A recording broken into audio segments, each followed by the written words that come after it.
Halo, it's Jang here with the Mega Bloks Halo Brute Chopper Raid set. And this is very important to collectors because this is the first set to come with an official micro action figure of the character Cat from Halo Reach. This was a long time coming. Long time. Too long, I feel.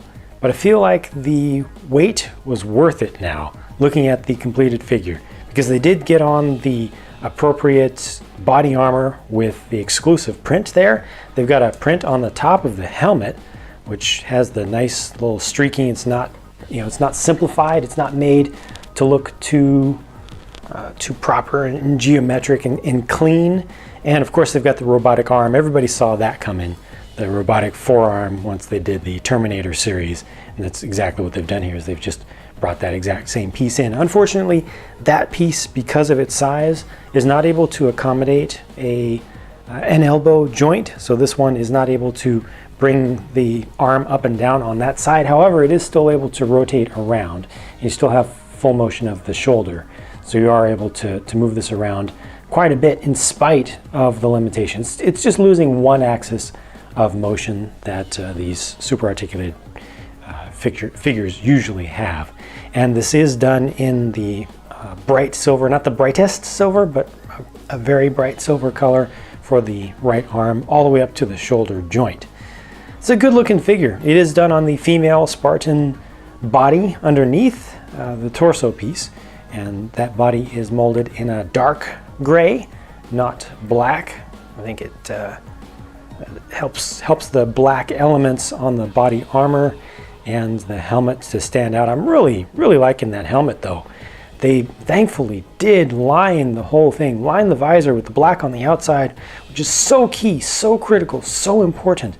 They need to do that more consistently for sure, because it makes these figures look so much better than when they don't, especially with the lighter colors. But yeah, this is a proper Cat figure. It's official, it's real, and now we collectors can complete a super articulated micro action figure series of Noble Team from Mega Bloks. The main focus of the set, of course, is the chopper, and I feel like this just doesn't have the star power of the Cat figure from a collectability perspective, but this is a very nice chopper. I think it's way better than previous ones. Unfortunately, I don't have an older one still completely built to compare this to. It's been taken apart for parts to use in custom stuff later on, but this is definitely the most detailed and I'd say the most realistic looking one that they've done.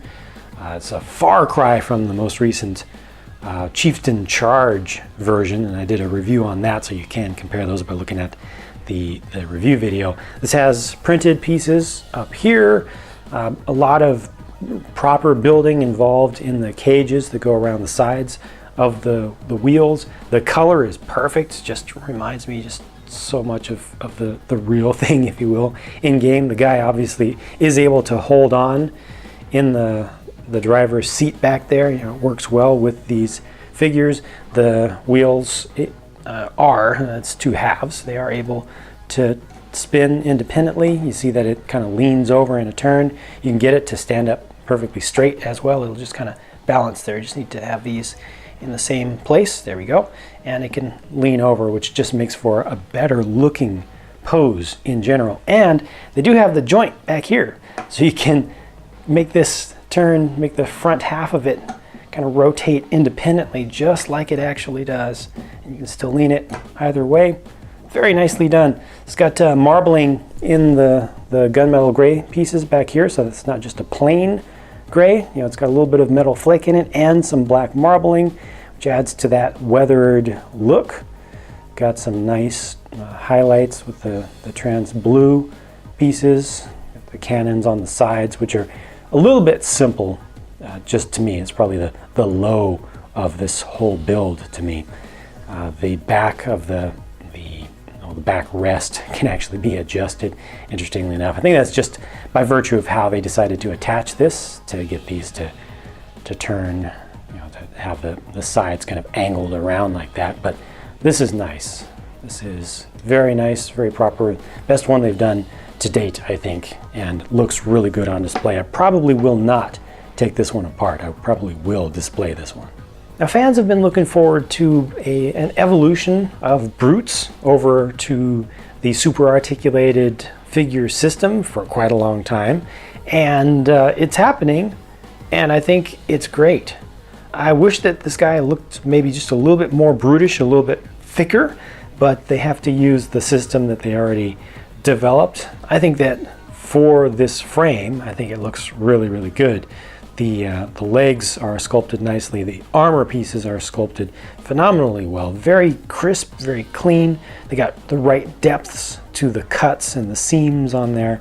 And this color here is really nice. It's a maroon color, but then it's got a very light, almost baby blue metallic flake in it that gives it that polychromatic appearance. So as light strikes it from different angles, you see different colors. And that is dead on to what was not in the game. Well, what was in the game at one point, but didn't make it in the end. The red brute captain was intended for Halo 3, but didn't make it into the production version. So this is kind of a special edition, kind of insider thing. I think that just as a thing to look at, it looks great and goes well with the similar colored accents on the chopper. But it's actually quite different from what they even show on the package, because on the box, on the back of the box, they show you an in-game model, which is actually very purple here. I thought that they were more bluish than that, more of like a violet kind of color. But that is definitely not the color, even though it's what's shown on the box. It's not the color of the actual figure. I'm not complaining, but it just is a difference. This has a phenomenal sculpt for the head as well, but it needs a wash in the worst way. It looks like a prototype to me. You know, it looks like just an unpainted thing, which of course it is just unpainted, but the sculpt on that is just so good, and the little bit of translucency of the plastic just does it a terrible injustice. Doesn't allow shadows to form as well as I would like to.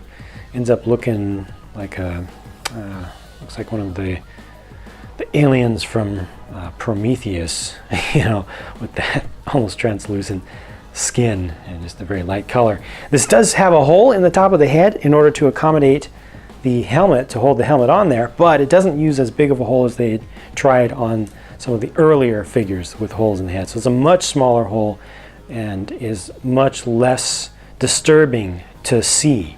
So I'm glad that they looked at fan feedback on that, or maybe it was just because of the shape of the Jiral Hanai head there, the way it kind of tapers, that they needed to make it smaller, but it's good. I'm glad that the hole is smaller, so you don't have this giant gaping chasm when you run around with the helmet off. But overall, another really good looking figure. Quickly comparing it to the closest thing that we had before, you see that the previous one definitely was thicker and just had a little bit more of the non-human body shape.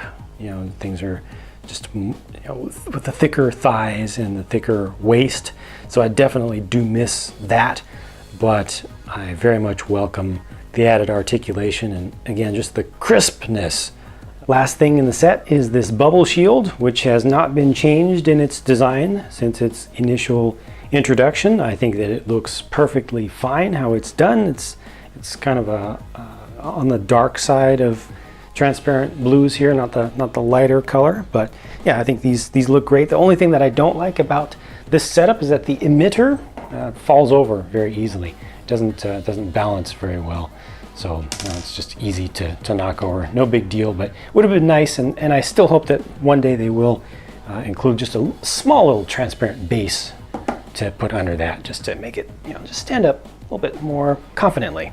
Much good stuff in this set, though. I've got nothing really to complain about. I think that it's the best chopper that they've done.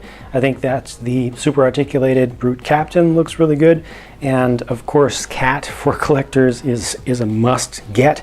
And I'm very thankful that they included her in a small enough set, you know, so you don't have to get something big and expensive in order to get that important character. Bubble shield is a bubble shield. I've always liked those things, and yeah, overall I'm just satisfied with the entire thing here. Let me know what you think about the set on the whole and about its components, what you think about the chopper versus the figures, and how well you think they did with the figures that are included here. Looking forward to your feedback, and I've got a lot more work to do, so I'll be bringing you more videos very soon. Thank you for watching.